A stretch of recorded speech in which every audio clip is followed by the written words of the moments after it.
Olá, que a paz do Senhor esteja na sua vida. Fique agora com um trecho da ministração do pastor Augustus Nicodemos. Vamos a Deus, toda vez que nós quebramos a lei de Deus, praticamos aquilo que não é correto, aquilo que é contra a vontade de Deus, nós desonramos o nome de Deus e os votos que nós fizemos no nosso batismo e na nossa profissão de fé. Isso traz vergonha. Vejam como o público, a opinião pública zomba de Deus por conta de todas as bobagens que as igrejas evangélicas fazem no Brasil. Sobra para quem no final? A zombaria é contra Deus, a existência de Deus e que Deus é esse e por aí vai. Por isso, no final do verso, Deus diz: vocês profanam o meu santo nome. Não é só que Deus está preocupado com as pessoas, Ele está, mas tem uma coisa com a qual Deus se preocupa mais, é o seu nome, a glória dele. Por isso essa reclamação contra a nação de Israel. O terceiro pecado contra o qual Amós se levanta está aí no verso 8. E mais uma vez nós temos dificuldades para entender aqui o que Amós queria dizer. E se deitam ao pé de qualquer altar sobre roupas empenhadas. Roupas empenhadas. Naquele tempo, no Antigo Oriente, a roupa tinha muito mais importância para as pessoas do que para nós hoje. A túnica do pobre era o cobertor dele, era o lençol dele e também o seu cobertor. Então, aquela roupa que ele usava durante o dia, de noite funcionava como cobertor dele. Não acho que nenhum de nós aqui passa por isso. Mas era muito comum naquela época. Por isso que na lei de Moisés estava dizendo o seguinte: se um pobre empenhar a roupa dele, ele está precisando comer, não tem dinheiro. Então ele vai para um homem rico, uma pessoa, um cambista, alguém que trabalha com dinheiro, e diz assim: você me dá aí 2 moedas para eu comprar pão e eu vou deixar aqui a minha roupa como pagamento. Ele penhorou a roupa dele. A lei de Moisés dizia que aquela roupa tinha que ser devolvida para o pobre antes do anoitecer, porque era aquilo com que ele se vestia. Então, nenhuma casa de penhor poderia reter a túnica de um pobre e era proibido tomar a roupa da viúva como penhor. Mas o que estava acontecendo? Esses homens ricos e poderosos que trabalhavam com dinheiro, que faziam capital na nação de Israel emprestando dinheiro, não era errado emprestar dinheiro, tá? A lei de Moisés permitia isso, proibia o juro extorsivo e proibia tomar como penhor a roupa do pobre, pelo menos até a noite da viúva, nunca. Mas o que acontecia? Estes homens que estavam lucrando, eles pegavam a roupa do pobre e usavam como a cobertura do chão onde eles passavam a noite, depois de encher a cara na casa do seu Deus. Eles iam para o templo pagão, lá eles ofereciam sacrifícios aos seus deuses, bebiam até cair bêbados, e aí na hora de cair, pegavam a roupa do pobrezinho, que devia ter sido devolvida, colocava como colchão e como cobertor e dormia no pé do altar do Deus pagão. Verso 8, se deitam ao pé de qualquer altar sobre roupas empenhadas. E a ira de Deus se acende, porque mais uma vez estavam quebrando a lei de Deus, tomando penhor, usando aquelas roupas insensivelmente para acobertar ou para continuar no seu pecado, e fazendo isso na casa de deuses pagãos, como temos em seguida. O quarto pecado que é denunciado aqui, aliás, é o terceiro pecado. Ele tinha essa continuação no final do verso 8, e na casa do seu Deus bebem o vinho dos que foram multados. O vinho, ele fazia parte da festa que o judeu celebrava diante de Deus. Na lei de Moisés era permitido fazer isso. Só o que acontecia agora é que aqueles judeus, com o dinheiro de multas, e é provável que o sentido aqui é de multas injustas, ele comprava o melhor vinho com o dinheiro de multas injustas que ele tinha aplicado ou cobrado dos seus devedores, ia para a casa do seu Deus e ali bebia até cair bêbado feito um gambá, com o dinheiro de multas indevidas que ele aplicou. Vocês percebem a insensibilidade disso? a injustiça disso, como revolta, é indigno esse tipo de coisa, mas estava acontecendo no meio do povo de Deus. Não é à toa que Deus mandou Amós dizer: por 3 ou 4 transgressões de vocês, eu não sustarei o castigo. Chegou até onde eu podia chegar, eu não vou mais tolerar o que vocês estão fazendo. Eram estes os pecados que fizeram com que Deus trouxesse juízo e julgamento contra o seu próprio povo. Mas, embora esses pecados por si mesmos, eles já são hediondos, vamos usar esse termo assim, Amós coloca esses pecados à luz do amor de Deus pela nação, para que eles fiquem mais hediondos ainda, para que a maldade desses pecados fique mais evidente ainda. A partir do verso 9, Amós faz uma lista de todos os benefícios e bênçãos que Deus tinha feito para com a nação de Israel. Se Israel tivesse fazendo essas coisas e Deus nunca tivesse feito nada pela nação, tudo bem, mas olha contra o que a nação de Israel estava pecando. A partir do verso 9, Amós relata as misericórdias de Deus, dando contexto do pecado de Israel para que a hediondez daqueles pecados ficasse mais claro. Começa no verso 9 com a palavra todavia. Ou seja, Israel, seus juízes estão corruptos, vocês estão praticando a maior imoralidade, vocês estão indo para os templos pagãos, se deitando na roupa do pobre, bebendo dinheiro de multas injustas. Todavia, como foi que eu tratei vocês? Vocês estão tratando os pobres desta forma, tratando o meu nome desta forma, mas como é que eu tratei vocês? E aí vem a relação da misericórdia de Deus. Aqui Amós contrasta as misericórdias de Deus para com o povo de Israel com a opressão dos pobres e as injustiças que eles estavam cometendo e a imoralidade.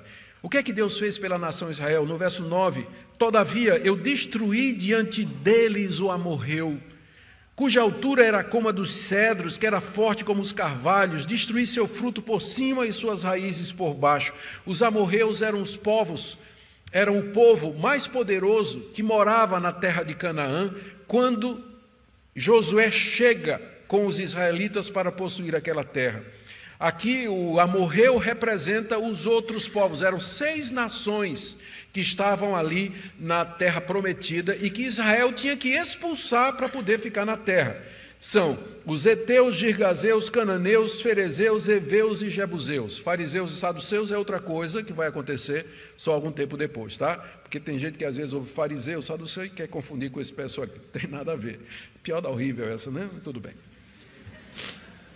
Os amorreus aqui representam os moradores de Canaã, E Amós reforça o quanto eles eram poderosos comparando a 2 das árvores que eram mais fortes em toda a terra de Canaã. Ele diz que o amorreu era tão alto como o cedro e tão forte como o carvalho. O cedro e o carvalho eram as 2 árvores mais poderosas, altas e fortes que dava ali naquela região. Amós diz assim: Deus destruiu o amorreu, ou seja, o morador de Canaã, para dar a terra deles a vocês.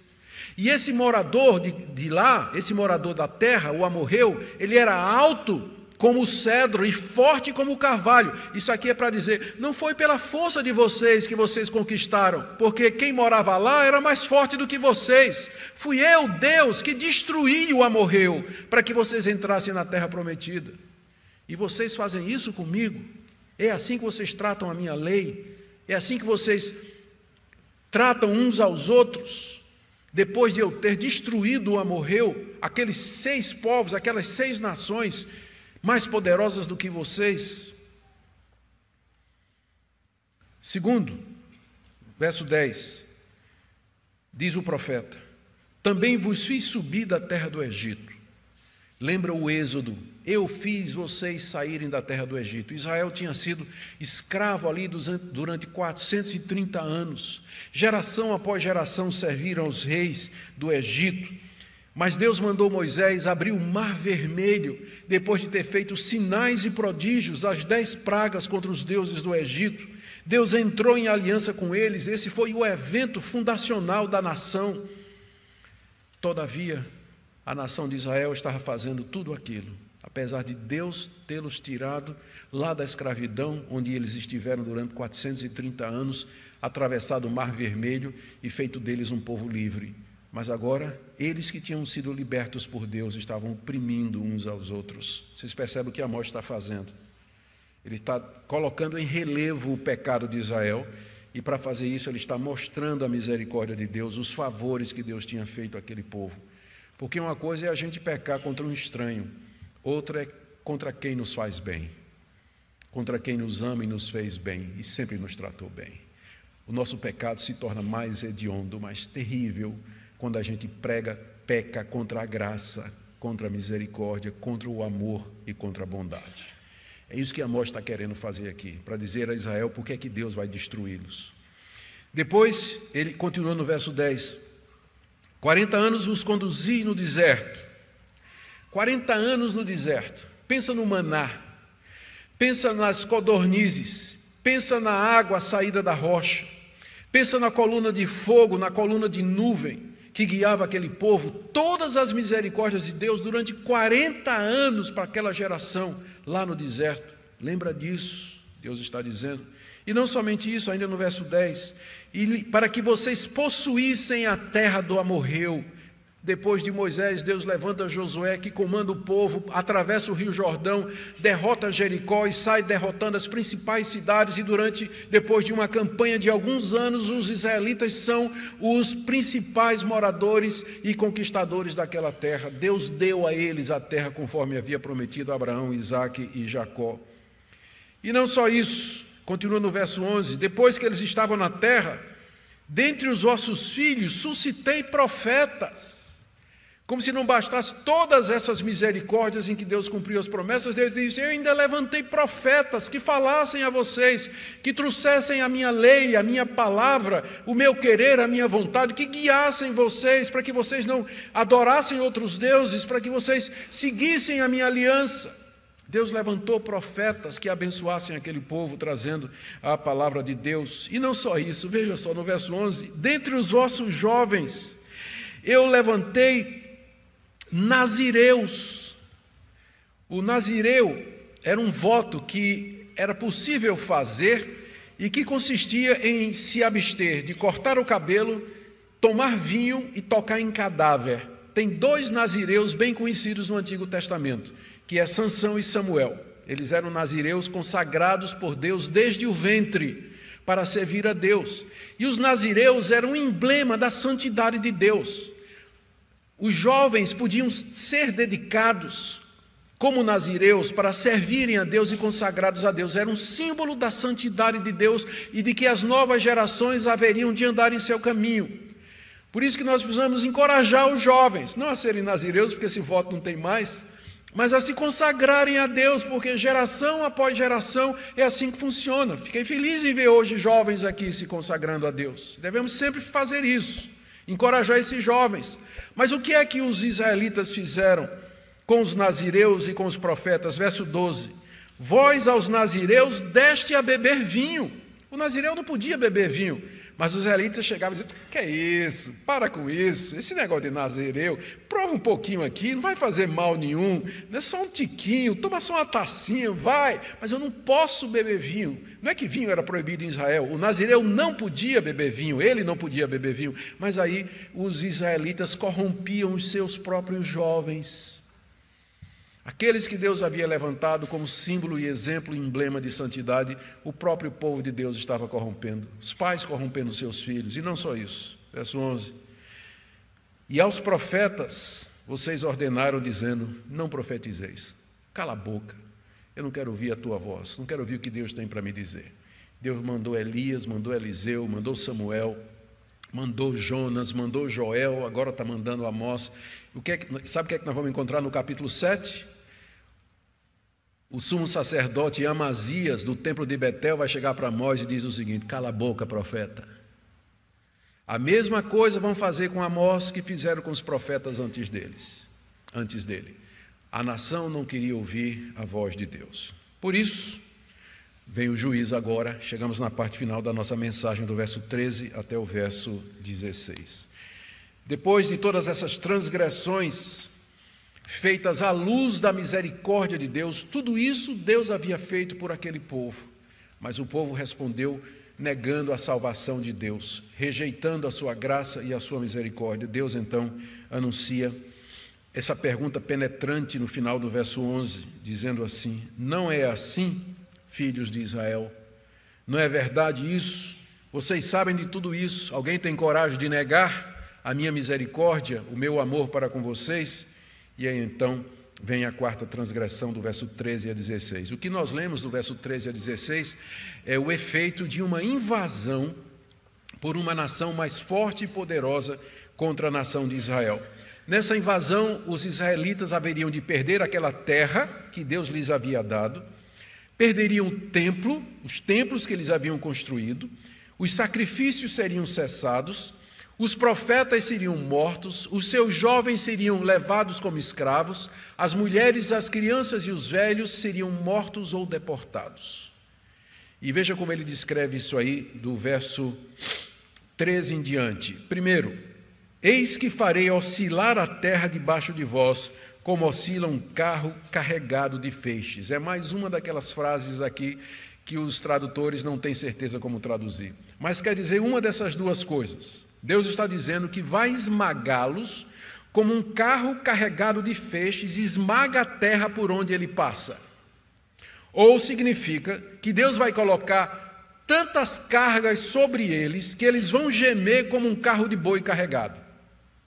Qualquer que seja o que Amós está dizendo aqui, o que importa é isso: Deus haveria de trazer sobre ele um fardo tão grande que seria como se a terra tremesse debaixo deles. Eles iam gemer como um carro de boi, debaixo de tanta força e de tanta violência que Deus ia trazer contra eles.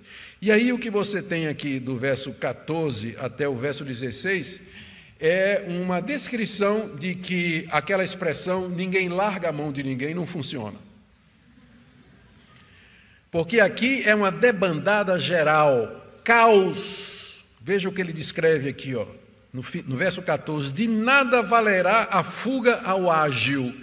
O ligeiro não vai correr rápido o suficiente para escapar da espada ou da flecha. O forte não usará sua força, porque ele vai morrer de medo do que está vindo.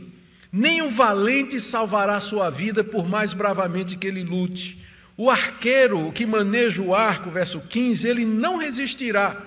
O soldado corredor, que é o ligeiro de pés, não se livrará. E nem tampouco o soldado que vai a cavalo, que vai montado a cavalo, salvará sua vida. O mais corajoso entre os valentes fugirá nu naquele dia. O que está descrevendo aqui é caos. Fuga de um exército desbaratado. Fuga de um povo completamente derrotado que perdeu a esperança de vitória. Salve-se quem puder. Corra todo mundo, porque o fim chegou. É isso que Amós está dizendo aqui que vai acontecer. Isso é o efeito de uma invasão daquela terra por um povo maior e superior. O que Amós aqui se refere, bem como os outros profetas, é a invasão dos assírios, que aconteceu cerca de 55 anos depois que Amós disse essas palavras. Cerca de 50 a 60 anos, há uma incerteza aí, por isso eu coloquei no meio, mais ou menos meados da década de 50 aqui, né, aliás, meados de 50 a 60, os assírios vieram, se tornaram o maior poder militar daquela época e vieram descendo em guerra contra o Egito. Eles estavam no norte, os assírios, o Egito no sul, e no meio, ensanduichado, estava Canaã. Então, os exércitos assírios vieram descendo na sua guerra contra o Egito, conquistando terra, e foi quando eles destruíram os filisteus, destruíram os amorreus, os moabitas, os fenícios, todos aqueles povos contra quem Amós pronunciou o juízo de Deus, e foi também quando a nação de Israel foi tomada. Samaria, que era a capital de Israel, ela caiu no ano 722, portanto, 50 e poucos anos depois que Amós havia profetizado. No ano 722, os assírios tomaram Jerusalém, mataram os judeus, destruíram praticamente tudo e levaram em cativeiro para a sua terra, para a Síria, mais ao norte, na região da Mesopotâmia, exatamente como Deus havia dito que haveria de acontecer. Deixe-me passar agora para as conclusões, queridos irmãos. O que é que esse texto nos ensina? Alguns pontos aqui para nós. Primeiro, a Igreja de Cristo deveria sempre lembrar do que o nosso Senhor fez em seu benefício e as suas misericórdias para conosco, antes de pensar em pecar em alguma coisa. Nós temos que nos lembrar o que Deus fez por nós. Essa é a maior motivação para nós não pecarmos, o que Deus fez por mim. Ele me tirou das trevas, Ele me elegeu antes da fundação do mundo para ser seu, sem ver mérito nenhum em mim. Mandou seu Filho morrer na cruz pelos meus pecados, me chamou irresistivelmente pelo Espírito Santo, me selou, me deu a sua palavra, me deu mestres, me deu a sua igreja, me deu a sua ceia, para que eu vivesse aqui nesse mundo. Então pense bem antes de você fazer o que você sabe que é errado, porque você está pecando contra a graça e contra a misericórdia e o amor de Deus. Você não está pecando contra um Deus impassível, um Deus indiferente, que nunca lhe fez nenhuma bondade. Mas todo o pecado do crente é contra a misericórdia, a graça e o favor de Deus. Por isso a igreja deveria sempre meditar na obra de Cristo, no Evangelho e em tudo aquilo que Deus fez por nós, como base e encorajamento para nós vivermos uma vida santa aqui nesse mundo. Segunda coisa que eu quero tirar do texto é que, infelizmente, o povo de Deus se esquece das misericórdias de Deus e é capaz de cometer os mesmos pecados das nações. Você vai encontrar dentro da igreja pessoas que são assim, que não há diferença entre elas e os ímpios, que cometem esse tipo de coisa. Você vai encontrar profissionais desonestos, você vai encontrar gente injusta, gente que se vende, que aceita suborno, que paga suborno, gente que respeita o rico, mas que despreza o pobre, gente que é indiferente com o sofrimento das pessoas. Você vai encontrar esse tipo de gente na igreja também. E é claro, nós não podemos permitir que isso aconteça. Por isso que pregações assim são feitas, por isso que existe a disciplina da igreja, a correção da igreja, para que nós nos lembremos quem nós somos e o que Deus fez por nós. Nós pecamos sempre contra a graça e a misericórdia de Deus. A terceira coisa que nós aprendemos aqui é que Deus, na sua misericórdia, Ele levanta e envia profetas e homens santos para nos chamar de volta aos seus caminhos. Olha a paciência de Deus com essa nação. Amós não era o primeiro profeta. Da mesma forma, Deus faz isso conosco, porque Ele nos ama e Ele nos quer bem. Quando nós queremos que vocês venham aos cultos, que vocês participem dos nossos encontros e estudos, não é para termos a igreja cheia, não é para nada mais do que dar a vocês a oportunidade de ouvir a palavra de Deus, porque é através dela que Deus nos adverte, que Ele nos corrige, que Ele nos orienta, que Ele nos encoraja e que Ele nos chama. Por isso que nós convidamos e encorajamos os membros da igreja a que eles participem dos cultos. A outra lição que eu queria tirar aqui do texto é que Deus levanta pessoas de entre os nossos jovens. Vocês notaram esse versículo? Eu fiquei deleitado com ele, não é? E quando Deus diz aqui no verso 11, dentre os vossos filhos eu levantei profeta. Mas geralmente os pais dizem, não, Deus, meu filho vai ser médico, vai ser engenheiro, precisa ter uma vida boa, pastor ganha pouco. Pastor não tem condição, meu filho, não. Todo mundo consagra o filho a Deus para ser médico, engenheiro, advogado, e tudo mais. Mas quantos de nós estamos dispostos a dizer assim, Deus, se Tu vai levantar profetas entre os nossos filhos, aqui está o meu. Usa-o para a Tua glória. Eu consagro, entrego meu filho a Ti, para que o Senhor use como o Senhor quiser, para a Tua glória. Faz dele instrumento da Tua voz, da Tua mensagem, da Tua obra aqui nesse mundo. Deus levanta profetas entre os nossos filhos e nós estamos precisando. Precisamos de jovens consagrados, tementes a Deus, que queiram servir a Deus de todo o coração, aonde quer que Deus os chame e também no campo missionário, ou no pastorado, no trabalho de plantação de igrejas, o que for que Deus tiver. Deus levanta esses jovens, nós devíamos encorajá-los e não desanimá-los, porque às vezes a gente vê o jovem entusiasmado, vibrando, pegando fogo, a gente diz, não, menina, vai com calma, tu não conhece a igreja ainda, tu não sabe como as coisas funcionam, né? Puxa, aí a gente fica puxando o freio de mão do cidadão, não é? Exatamente como os israelitas estavam fazendo com os nazireus. Toma um pouquinho aqui, quebra teu voto. Não, gente. A gente tem que encorajar os jovens, sim. Tem que encorajar que se dediquem a Deus, que façam a obra de Deus, que se envolvam totalmente com a obra do Senhor, onde quer que Deus os chame. A outra lição que eu queria tirar aqui, a última, antes de partir para a aplicação, é que não fora o sofrimento do nosso Senhor Jesus Cristo na cruz do Calvário, Deus jamais teria tanta paciência e misericórdia para com pecadores. É verdade que aqui está anunciado o juízo de Deus e aconteceu, exatamente como Deus disse que ia fazer. Mas isso foi somente depois de Deus ter mandado profetas, a primeira, segunda, terceira transgressão.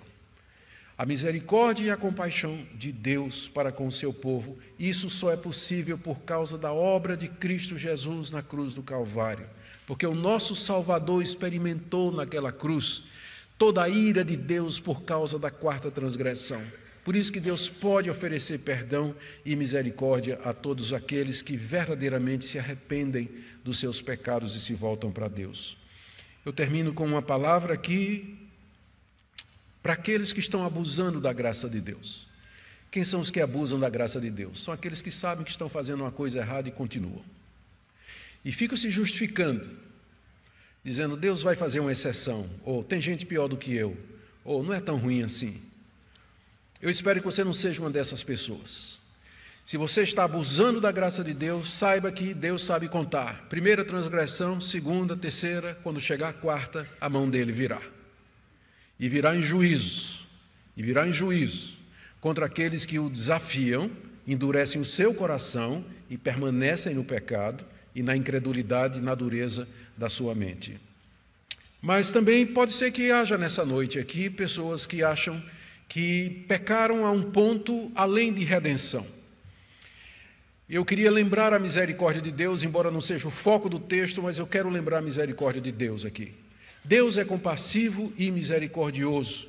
Antes de Amós, Deus mandou Jonas contra uma destas nações, mandou Jonas na Síria, lá entre os ninivitas, para anunciar o juízo de Deus contra aquele povo. E o povo se arrependeu e Deus perdoou e não destruiu Nínive como ele disse que haveria de fazer. Isso foi um pouco antes de Amós, mostrando a misericórdia de Deus. Se houvesse arrependimento, se houver arrependimento, mudança de vida, o nosso Deus é gracioso, misericordioso e está disposto a perdoar.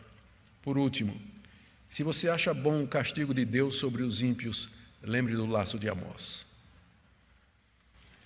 Se você se regozija quando o ímpio ele é julgado, quando o fogo de Deus vem contra pecadores incrédulos, lembre do laço de Amós. Porque se você viver como esses pecadores, Deus vai lhe tratar exatamente do mesmo jeito. Para com Ele não há acepção de pessoas nesse sentido. Que Deus abençoe sua igreja, que Ele nos faça gratos pela sua misericórdia, para que nós sigamos aqui nesse mundo sem desonrar o nome de Deus, como aquela nação estava fazendo. Como acabamos de ouvir, o texto destaca a relação entre as ações do povo de Israel, sua desobediência à lei de Deus e as consequências que resultam disso. O pastor Augustus Nicodemos destaca a importância de lembrar as misericórdias de Deus e as bênçãos recebidas antes de considerar o caminho do pecado. Ele enfatiza a gravidade de desonrar a Deus através da quebra da lei e destaca que, ao fazê-lo, o povo está comprometendo o nome de Deus. O trecho também aborda os pecados específicos do povo de Israel, incluindo a exploração dos pobres, o desrespeito aos votos feitos no batismo e na profissão de fé, e a corrupção nos negócios. A crítica se estende às práticas das igrejas evangélicas no Brasil, destacando como essas ações levam à zombaria pública contra Deus. Além disso, o pastor destaca a importância de se lembrar das ações passadas de Deus em favor do povo, como a destruição dos amorreus e a libertação da escravidão no Egito. Ele ressalta que, mesmo diante dessas misericórdias, o povo de Israel persiste em seus pecados. O texto aponta para as consequências dessas transgressões, destacando uma invasão e o juízo iminente sobre o povo. O profeta descreve o caos resultante dessa invasão, onde nem os ágeis, fortes, valentes, arqueiros, nem os soldados a cavalo escaparam. A imagem pintada é a de um desastre total e uma fuga desordenada diante do juízo de Deus. Finalmente, o pastor destaca a importância de encorajar e consagrar os jovens para servir a Deus, reconhecendo que Deus pode levantar profetas e instrumentos poderosos mesmo entre a juventude. Em resumo, o pastor destaca a necessidade de lembrar das misericórdias de Deus, adverte contra os pecados que desonram a Deus e destaca a importância de encorajar e consagrar os jovens para o serviço divino. O link desta ministração está na descrição. Se você gostou do conteúdo, compartilhe para mais pessoas. E agora estamos no Instagram, @escolhidos do Reino Oficial. Siga-nos.